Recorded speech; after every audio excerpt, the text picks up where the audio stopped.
గుంటూరు జిల్లాలో మొక్కజొన్న రైతుల సమస్యలపై వైఎస్ఆర్ కాంగ్రెస్ పార్టీ ఆందోళనకు సిద్ధమైంది. రైతులకు మద్దతుగా ఈ నెల 13న చలో మామిళ్లపల్లి కార్యక్రమాన్ని నిర్వహిస్తున్నట్లు పొన్నూరు వైసీపీ ఇన్ఛార్జి అంబటి మురళి ప్రకటించారు. కేంద్రం ప్రకటించిన మద్దతు ధర ప్రకారం మొక్కజొన్న కొనుగోలు చేయాలని డిమాండ్ చేస్తూ రైతుల గోడౌన్లు సీజ్ వ్యవహారంపై కూడా ఆయన ప్రభుత్వాన్ని హెచ్చరించారు. గుంటూరులో నిర్వహించిన మీడియా సమావేశంలో అంబటి మురళి చేసిన వ్యాఖ్యలు ఇప్పుడు రాజకీయంగా చర్చనీయాంశమయ్యాయి.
కేంద్రానికి కొనుగోలు కేంద్రాలు తెరవాలని ఉత్తరం రాసినట్టుగా కూడా వారు ఒక ప్రకటనను విడుదల చేశారు. ఆ క్రమంలోనే రైతులందరూ కూడా మద్దతు కేంద్రాలు ప్రారంభిస్తారు, త్వరలో అమ్ముకుందామని తమకు తెరిచినటువంటి గోదాములు, అంటే అనాదిగా వస్తున్నటువంటి ధాన్యం దాచుకునే వివిధ మార్గాలు, ఒకటి పాతర్లు, 2 పుర్లు, లేకుంటే ఇంట్లో ఉండే కొట్లు, లేకుంటే ఇప్పుడు మోడర్నైజేషన్ అయింది కాబట్టి కొద్దిగా రేకుల షెడ్లు, రైతులు వారికి వారే పొలాల్లో కొన్ని చిన్న చిన్న గోడౌన్ టైపు షెడ్లు వేసుకుని అక్కడ మొక్కజొన్నలన్నీ నిలవబెట్టుకున్నారు. నేను ఆ రోజు దీక్షలో చాలా వివరంగా చెప్పడం జరిగింది. ఎందుకయ్యా అంటే పొన్నూరు నియోజకవర్గం రాష్ట్రంలోనే అత్యధికంగా 40,000 ఎకరాల్లో మొక్కజొన్న వేశారు. 18 లక్షల క్వింటాళ్ళు ఇక్కడ ఉత్పత్తి ఈ సంవత్సరం రాబోతుంది. పంట ఈల్డ్ బాగుంది, కానీ రేట్ లేదు అని ప్రధానంగా స్థానిక శాసనసభ్యుడు ధూళిపాళ్ల నరేంద్ర మీద ఒక విషయాన్ని కూడా చెప్పడం జరిగింది. పొన్నూరు నియోజకవర్గం వరకు ధూళిపాళ్ల నరేంద్రే పెద్ద దళారీ అని, అతనికి సంబంధించినటువంటి దళారీల సముదాయం 1,600 రూపాయలు కొంటూ ఉంది. మద్దతు కేంద్రాలు తెరిపించాల్సినటువంటి శాసనసభ్యుడే ఈ రకంగా చేయడం భావ్యం కాదు అని అంటే, దానికి వారు స్పందించి వారు కొంటున్న మాట నిజమని, తాను 2,100 రూపాయలకి కొంటున్నానని కూడా వారు మీ సాక్షిగా ప్రకటన కూడా చేశారు. కేంద్ర మద్దతు ధర 2,400, 2,100 రూపాయలకి వారు కొంటున్నారని. అది ఎంత నిజమో పొన్నూరు ప్రజానీకం మొత్తానికి తెలుసు. అంటే వారు రైతుల దగ్గర కేంద్రం చెప్పినటువంటి రేటు కొనకుండా, కొనుగోలు కేంద్రాలు పెట్టకుండా కొనే వ్యక్తి, వారు శాసనసభ్యుడైనా మరొక వ్యక్తి అయినా దళారీ కాక, బ్రోకర్ కాక మరి ఏమవుతారో రైతాంగం, ప్రజలు, మీడియా కూడా గమనించవలసిందిగా నేను కోరుతూ ఉన్నాను. ఆ రోజు నుంచి ఇంకా ధూళిపాళ్ల నరేంద్ర గారు ఈ ప్రజల విషయం, అంటే నేను చెప్పాలనుకునేది ఏంటంటే, నా హృదయ వేదన ఏంటయ్యా అంటే, నాకు 1 ఎకరం పొలం లేదు అక్కడ, నేను మొక్కజొన్న పండించలేదు, నేను మొక్కజొన్న దళారీని కాదు, లబ్ధిదారుణ్ణి కాదు, ప్రొడ్యూసర్ని కాదు, కేవలం పొన్నూరు అసెంబ్లీ నియోజకవర్గంలో అత్యధికంగా ఓట్లు సాధించుకుని విజయం సాధించినప్పటికీ రైతు ఆధారిత నియోజకవర్గం, 80% ప్రజానీకం అంతా వ్యవసాయం మీద బతికే నియోజకవర్గం కనుక అక్కడ నా భుజస్కంధాల మీద ఈ బాధ్యత తీసుకుని మొక్కజొన్నకు మద్దతు ధర ఇవ్వమనేటువంటి విషయం నేను మాట్లాడుతూ ఉన్నా. దీనికి పర్యవసానంగా ధూళిపాళ్ల నరేంద్ర గారు ఏం చేశారో మీ అందరికీ తెలుసు. మరి 5వ తారీఖున మామిళ్లపల్లి గ్రామంలో నేను ఇల్లు కట్టుకున్నా, ఒక ఇల్లు ఉంది. ఎలక్షన్ అంతకాలం అక్కడే ఉండేవాడిని. ప్రస్తుతం ఇప్పుడు గుంటూరులో ఉన్నప్పటికీ కూడా అప్పుడప్పుడు వెళ్ళి వస్తాను. నా ఇంటి పక్కన ఒక రోడ్డు ఉంది. ఆ రోడ్డు పక్కన ఒక రేకుల షెడ్ ఉంది. ఆ షెడ్ కూడా సుమారుగా 4-5 ఎకరాల పొలం పక్కన ఉంది. అంటే పక్కనంతా మొక్కజొన్న పండిస్తున్నారు, దానిలోనే ఇది ఉంది.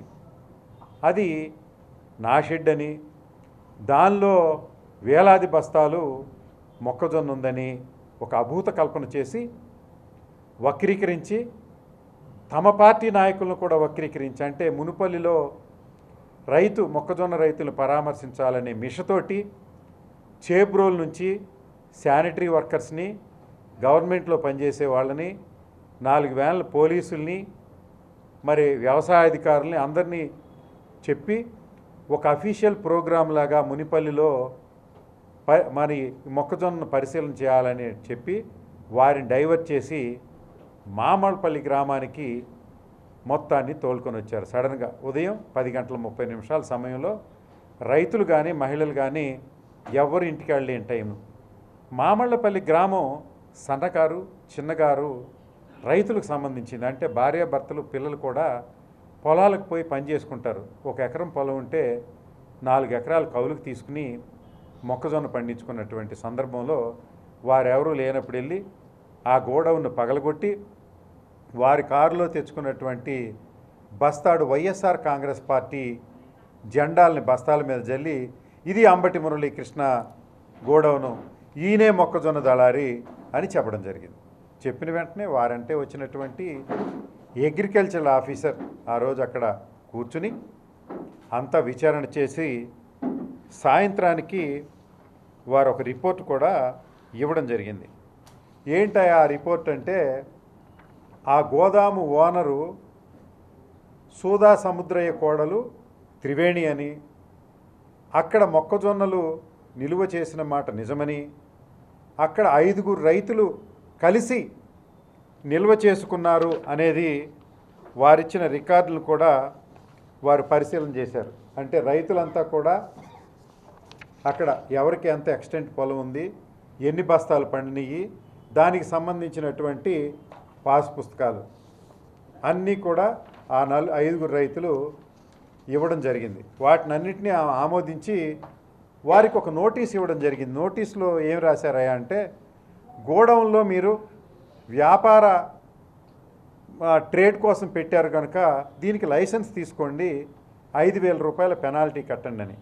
అంటే రైతులు వెంటనే సమాధానం ఇచ్చారు, మేమెవరు వ్యాపారులు కాదండి, మా పొలాల్లో పండినటువంటి మొక్కజొన్ననే మేము అక్కడ పెట్టుకున్నాము, మా బంధువులు అంతా, అంటే మామళ్ళపల్లిలో సోదావాళ్ళు, అంబటివాళ్ళు, కొసనావాళ్ళు, బండోళ్ళు, ఇట్లా అందరూ కూడా అన్నదమ్ముల వరుస అయ్యే ఇది సూరిశెట్టి వాళ్ళు అందరూ కూడా కాపు వర్గానికి చెందినటువంటి సన్నా చిన్నకారు రైతులు. వాళ్ళందరూ కూడా బావమరుదులు, అన్నదమ్ములు, బిడ్డలు అందరూ కలిసి అక్కడ కొన్ని బస్తాలు నిల్వ చేసుకున్నారు. వాళ్ళు అగ్రిమెంట్ కూడా పెట్టుకున్నారు. ఇదిగో సముద్రయ్య, నువ్వు దీంట్లో ఇన్ని 100 బస్తాలు పెడుతున్నానని వివరాలన్నీ ఇచ్చారు. పెడుతున్నాము, మేము కేంద్రం కొనే మద్దతు ధరకి 2,400 కొనే వరకు నీ దగ్గర పెడతాం. ఆ ఖర్చుల నిమిత్తం ఏదన్నా కరెంటు ఖర్చులో లేకపోతే ఇంకో ఖర్చులో ఏదన్నా అయితే ఎత్తుడు దింపుడు కూలి అంతా కలిపి మేము ఎంత బస్తాకు 10 రూపాయలు 12 రూపాయలు ఖర్చులు ఇస్తామని కూడా వాళ్ళు అనుకున్నారు. అంటే అది కమర్షియల్ గోడౌన్ కాదు అని నిరూపణ అయిన తర్వాత ఆమె సోదా త్రివేణి పేరు మీద నోటీస్ కూడా ఇవ్వడం జరిగింది. సరే, అంతవరకు బాగానే ఉంది. సో ఆ క్రమంలోనే ఆ రోజు తెలుగుదేశం గుండాలు ఎవరైతే బండ్లమూడి బాబురావు, అదేవిధంగా వలివేటి మురళీకృష్ణ, అదేవిధంగా చేబ్రోలు మండలానికి చెందినటువంటి మండల కన్వీనర్ రాజు, అంటే అందరూ తెలుగుదేశం నాయకులే వీళ్ళంతా అక్కడికి వచ్చి చేసిన సంఘటనని ఎస్పీ గారి దృష్టి తీసుకురావడం, కలెక్టర్ గారి దృష్టికి తీసుకురావడం, జిల్లా అధికారులు కూడా ప్రతిస్పందించి 31 మంది తెలుగుదేశం నాయకుల మీద కేసు ఫైల్ చేయడం జరిగింది. అంటే మీరు ఎప్పుడన్నా చూసారో లేదో, చరిత్రలో అధికార పార్టీకి చెందినటువంటి నాయకులు ఎవరయ్యా అంటే పొన్నూరు మండల తెలుగుదేశం అధ్యక్షులు బండ్లమూడి బాబురావు, కాకాని మండల తెలుగుదేశం అధ్యక్షుడు వలివేటి మురళీకృష్ణ, చేబ్రోలు మండల అధ్యక్షుడు రాజు వెంకటరాజు, అదేవిధంగా చంద్రబాబు నాయుడు గారి కంటే కూడా తెలుగుదేశంలో సీనియర్ నాయకుడు, వృద్ధుడు, 82-83 ఏళ్ల వయసు కలిగిన మాదల వెంకటేశ్వరరావు, బోయిపాటి రామ్మోహన్, దర్శి భాస్కర్రావు, మైలా వెంకట్రావు, ఇలా చెప్పుకుంటా పోతే 31 మంది తెలుగుదేశం తదితరులు కలిసి ఈ దాడి చేశారని ఎఫ్ఐఆర్ కట్టి జిల్లా అధికారులు ఇవ్వడం జరిగింది. అంటే ఈ నేరం ఒక్క వ్యక్తి కూడా మామళ్ళపల్లికి చెందినటువంటి వ్యక్తి దానిలో ముద్దాయిగా లేడు. ఆ షెడ్ దగ్గరికి మామళ్ళపల్లికి చెందినటువంటి తెలుగుదేశం పార్టీ ఉన్న మామళ్ళపల్లిలో నాకు 2019లో కన్నా 2024లో నా సొంత గ్రామంలో నాకు మెజారిటీ పెరిగింది. అయినప్పటికీ తెలుగుదేశం లేదని నేను చెప్పను. ఒక్క తెలుగుదేశం వ్యక్తి కూడా గ్రామం నుంచి లేకుండా బయట గ్రామం నుంచి వచ్చి ఈ దొమ్మి కార్యక్రమం ఇది చేయడం అంటే ఇది ఏంటో నాకు అర్థమే కావడం లేదు. 6 పర్యాయాలు శాసనసభ్యుడిగా విజయపదంలో తెలుగుదేశం పార్టీని నడిపించినటువంటి ధూళిపాళ నరేంద్ర గారు ఈ 31 మంది ఇంకా కొంతమంది నాయకులు ఉన్నారు, వారిని కూడా ఎఫ్ఐఆర్లో చేరుస్తామన్నారు. ఈ 31 మంది నాయకుల్ని ఆ గ్రామానికి పంపి ఆ గోడౌను పగలగొట్టి నాదని చెప్పడం, వాళ్ళ అధికారులేమో సోదా త్రివేణిదని నోటీస్ ఇవ్వడంతో మరి అభాస్ పాలవటం కాక మరి ఏమంటారు.